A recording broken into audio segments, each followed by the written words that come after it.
Imagine selling 10 million albums and still being broke. That's exactly what happened to TLC in 1995. The group that gave us No Scrubs and Waterfalls had to declare bankruptcy at the height of their success. Why? Because of 7 pages of fine print that turned their record deal into a financial trap. And they're not alone. Even country music legends like Patsy, Cline, and Hank Williams died nearly penniless, despite creating some of the most valuable catalogs in music history. Today, we're exposing the shadowy tactics record labels use to keep musicians poor while building billion-dollar empires off their talent. Picture this. You're a young artist who just got offered their dream record deal. The contract lands on your desk. It's 100 pages long, packed with legal terms you've never seen before. But the label is pressuring you to sign today.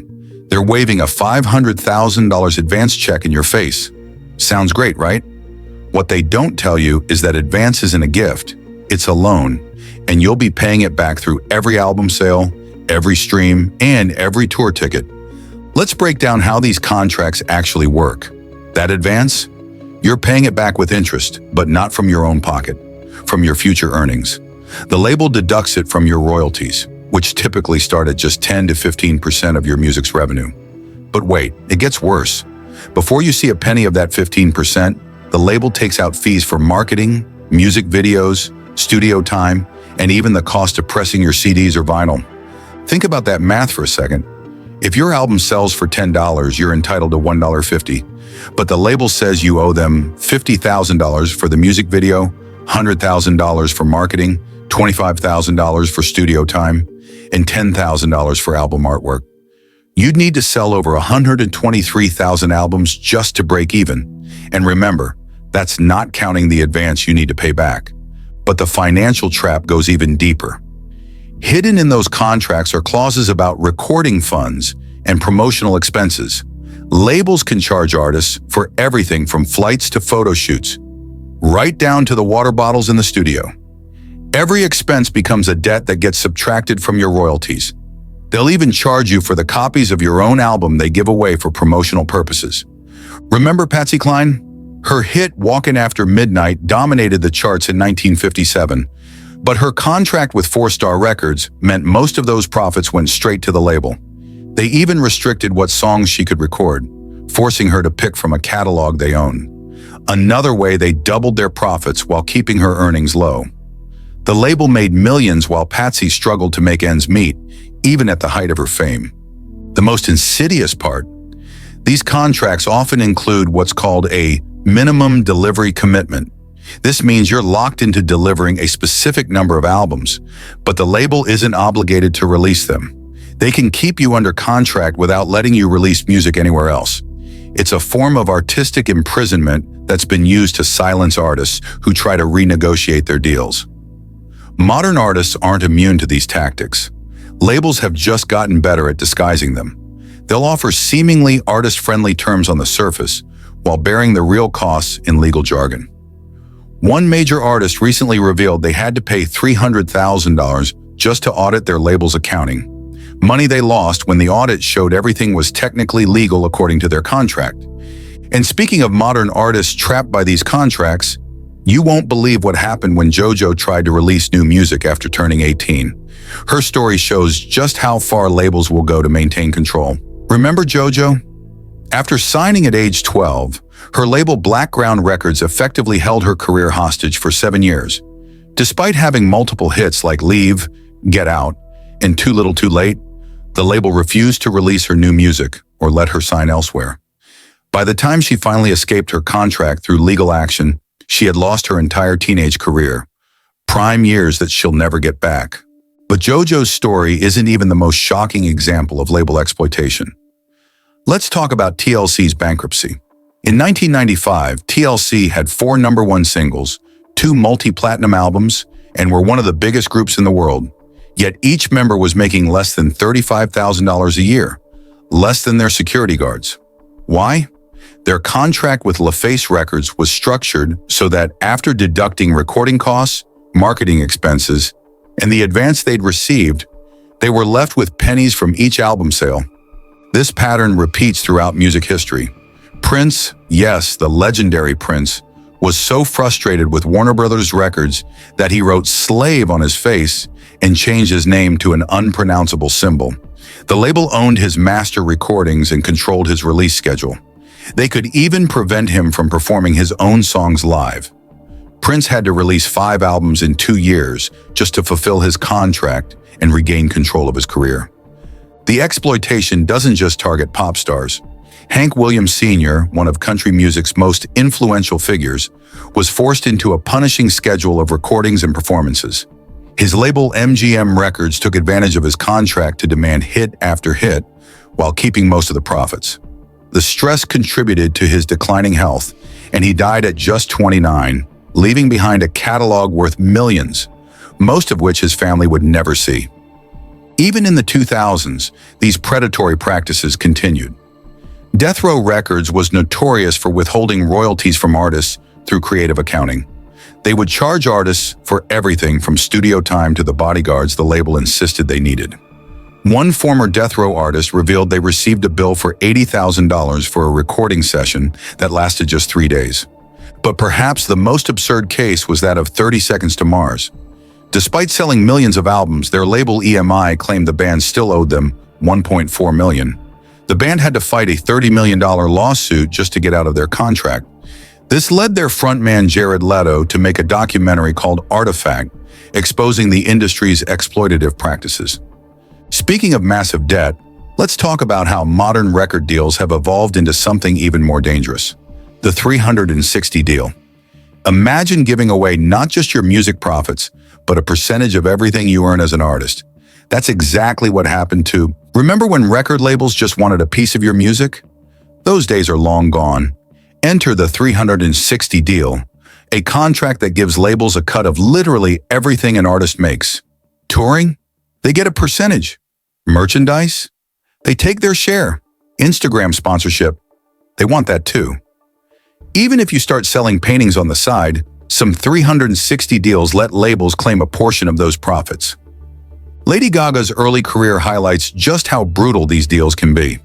Her first 360 deal with Def Jam was so restrictive that the label dropped her after just 3 months, but still tried to keep rights to her stage name. Even after signing with Interscope and becoming a global superstar, she revealed in 2011 that she was $3 million in debt from tour expenses her 360 deal made her responsible for. Let's break down what makes these deals so dangerous. Labels claim they need a piece of everything because streaming has killed traditional record sales. They'll tell artists, "We're investing in your brand, not just your music." But here's the reality. Most labels do minimal brand development for their artists. They're simply casting a wider net to catch more revenue streams. Think about Kitty Wells, the queen of country music. Back in her day, her label only took profits from record sales and publishing. Today, they would have claimed a piece of her groundbreaking cosmetics line and clothing store too. Her hit, "It Wasn't God Who Made Honky Tonk Angels," sparked merchandise sales that she got to keep.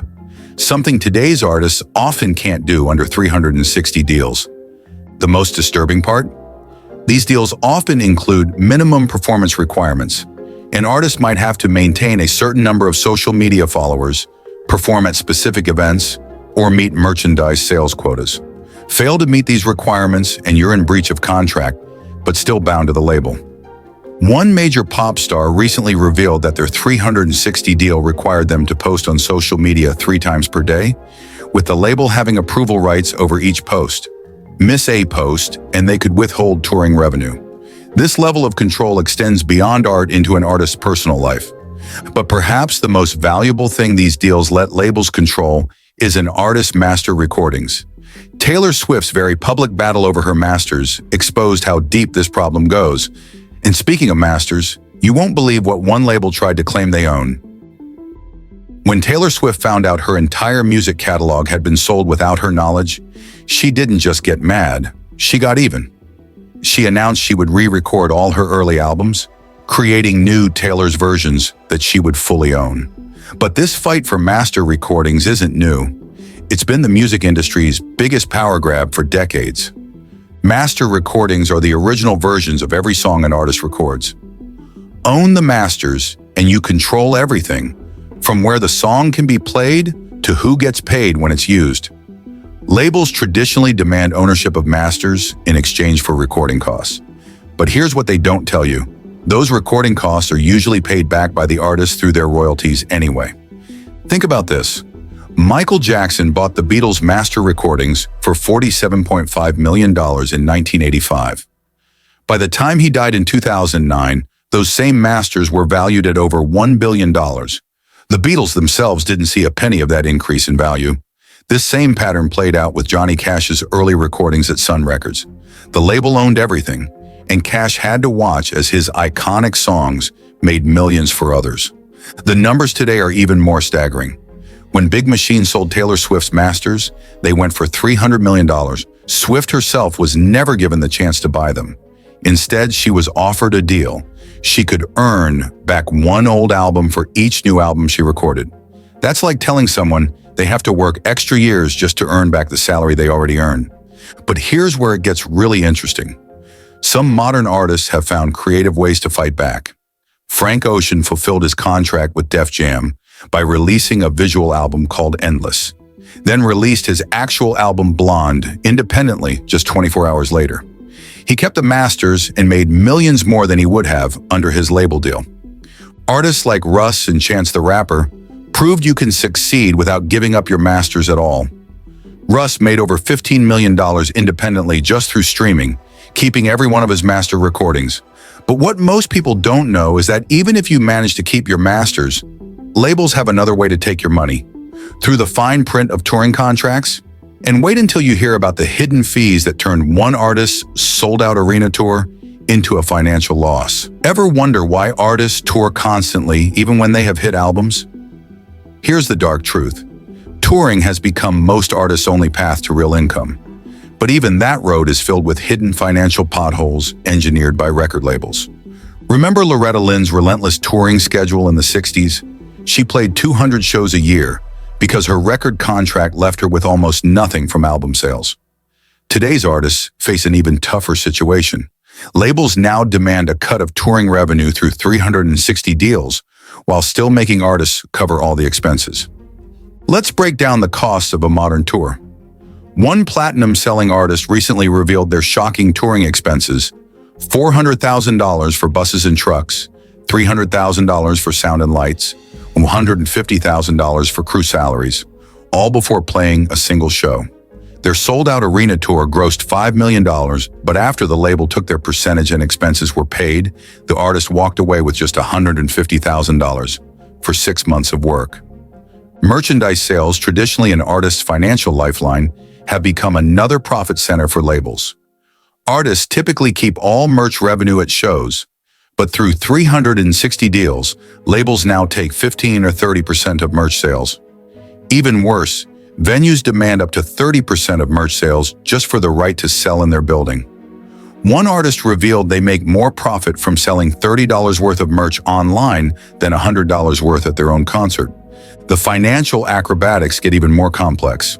Labels often provide tour support, loans to help cover upfront costs, but these loans come with interest rates that would make a credit card company blush. Artists end up paying back double what they borrowed, creating a cycle of debt that keeps them on the road just to break even. Think this only affects new artists? Think again.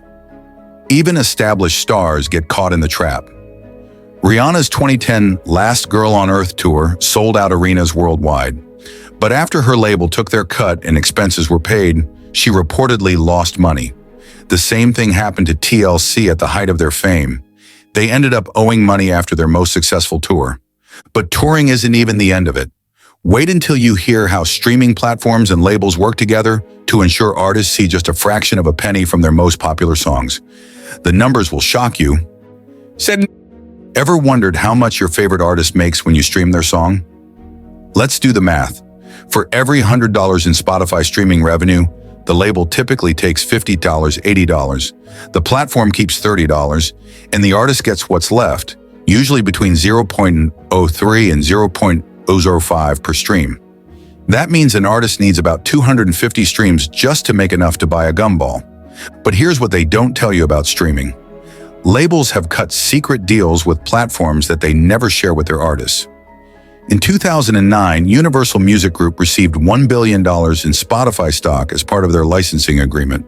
When Spotify went public, that stock was worth $2 billion. Not a single penny went to the artists whose music made that value possible. Remember Lefty Frizzell? In his day, labels would make secret deals with radio stations for payola, paying for plays without telling the artists. Today's streaming platforms have legitimized this practice. Major labels negotiate massive guaranteed annual payments from platforms like Apple Music and Spotify, then classify these payments as advances or technology fees to avoid sharing them with artists. The numbers are staggering. One major artist with over 1 billion streams across platforms earned just $12,000 in streaming revenue for an entire year.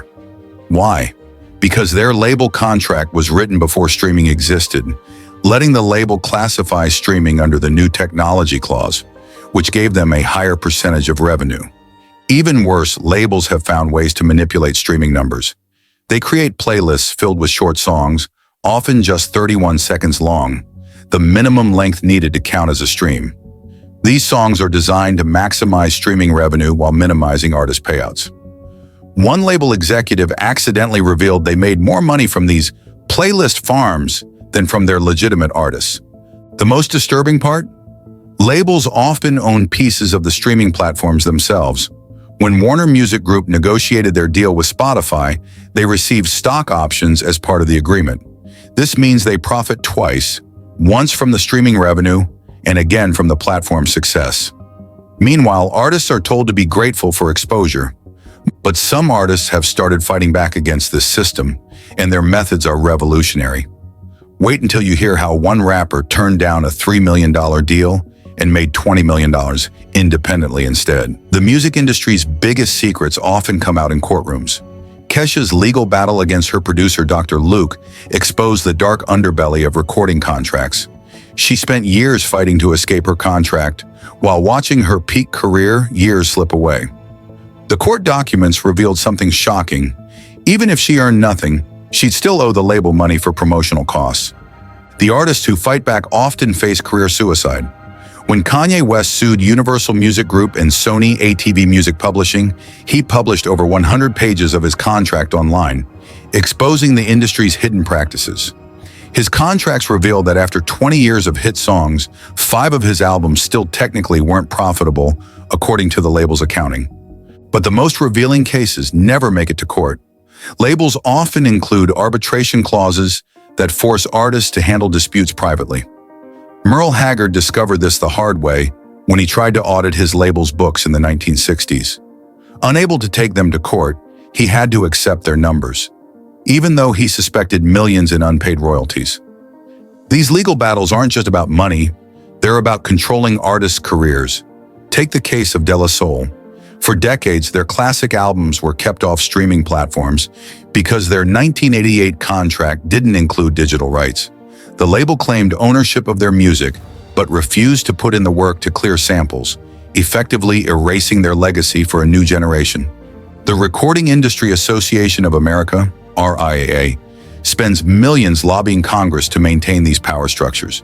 They've fought against every attempt to reform copyright laws that would give artists more control.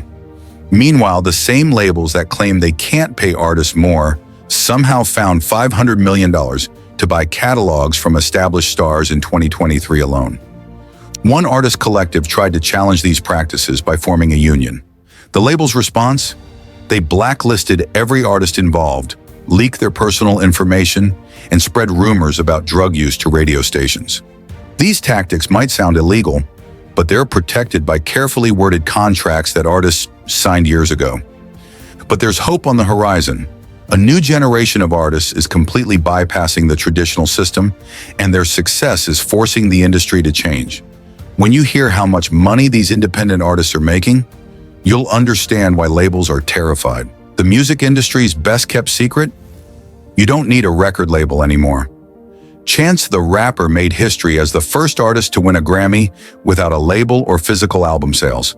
He turned down multiple major label offers, kept control of his masters, and still made over $33 million in 1 year through streaming, touring, and merchandise. Willie Nelson pioneered this approach decades ago, creating his own record label to escape industry control. Today, artists like Russ are following his blueprint with modern tools. Russ generates over $100,000 monthly from streaming alone, keeping 100% of his profits. No label, no middleman, just direct fan support through platforms like TuneCore and DistroKid. The numbers tell the story. An independent artist keeping 100% of their streaming revenue can make more from 100,000 streams than a label artist makes from 1,000. Tech-savvy artists are using platforms like Bandcamp, where fans often pay more than the asking price to support artists directly. One indie artist revealed they make more from 400 dedicated Bandcamp supporters than from 2 million Spotify streams. Here's what the labels don't want you to know. Social media has replaced their promotional machine. Billie Eilish built her early following on SoundCloud and Instagram before signing to a label, and negotiated one of the most artist-friendly deals in recent history because she proved she didn't need them. Her contract lets her keep her masters and control her creative direction. Independent artists are even revolutionizing touring. They're using data from Spotify and social media to plan tours, selling tickets directly to fans, and keeping all the merchandise revenue. One independent rapper grossed $500,000 on tour without a booking agent or promoter, just by targeting cities where his streaming numbers were highest. The most powerful shift? Artists are building direct relationships with fans through platforms like Patreon and Discord. They're offering exclusive content, behind-the-scenes access, and even one-on-one interactions, cutting out every industry middleman. Some artists make more from 1,000 devoted supporters than they ever did from a major label deal. But going independent isn't easy. For every success story, there are pitfalls to avoid, and that's exactly what new artists need to understand before taking either path. When you hear what one rising star lost by not reading the fine print of their distribution deal, before you sign anything, remember TLC's bankruptcy. Even a successful artist can end up broke if they don't understand the business. Let's break down what every new artist needs to know to avoid becoming another industry casualty. First rule, always get an entertainment lawyer, not your cousin who practices real estate law. Tammy Wynette learned this lesson the hard way. After signing her first contract without legal review, she discovered she'd signed away rights to her name and likeness. Today, that same mistake could cost you control of your social media accounts and even your direct relationship with fans. Understanding publishing is crucial. Labels often push artists to sign with their in-house publishing company, claiming it's more efficient. What they don't tell you is that you're giving up a second revenue stream. When Justin Bieber signed his first deal at 13, he gave away 50% of his publishing rights. He spent 10 years trying to buy them back, at a cost of millions. Here's a trick labels still use. They'll rush you to sign by claiming another artist wants the same deal. Take your time. One rising rapper recently revealed he almost signed away his masters forever because the label created artificial urgency. 2 weeks after he declined, they came back with a better offer that let him keep his rights. Digital distribution is changing everything. Companies like TuneCore and DistroKid let you keep 100% of your streaming revenue for a flat annual fee. But read the fine print. Some distributors take ownership percentages or lock you into long-term deals. One artist lost $50,000 in streaming revenue because their distributor had a hidden clause claiming 30% of earnings over a certain threshold. Most importantly, build your fan base before approaching labels. With a strong, independent following, you can negotiate from a position of power. Look at how Dolly Parton leveraged her success to maintain control of her publishing rights. She understood that hit songs were valuable assets, and she wasn't about to give them away. The music industry's power structure is shifting. Artists with authentic connections to their fans have leverage that no label can match. But this new era comes with its own dangers, and the system won't change unless... Remember that shocking TLC bankruptcy we opened with? Here's what the labels don't want you to realize. Fans have the power to change everything. When you stream an artist's music, buy their merch directly from their website, or support them on platforms like Bandcamp, you're voting with your dollars for a fairer music industry. The old system is crumbling. Labels can't justify taking 80% of an artist's revenue when artists can reach fans directly through social media. They can't defend owning masters forever when artists like Taylor Swift prove re-recordings can outperform originals. Think about what Dolly Parton achieved by maintaining control of her music. She built an empire that lets her support causes she believes in. She showed that artists can thrive while treating others fairly.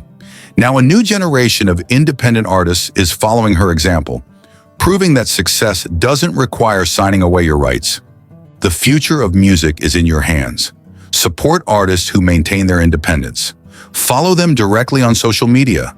Buy their music and merch from platforms that give them the highest percentage. Your choices today will shape the music industry of tomorrow. The only question is, which side of history do you want to be on? If you thought these music industry secrets were shocking, wait until you see what we uncovered in this next video.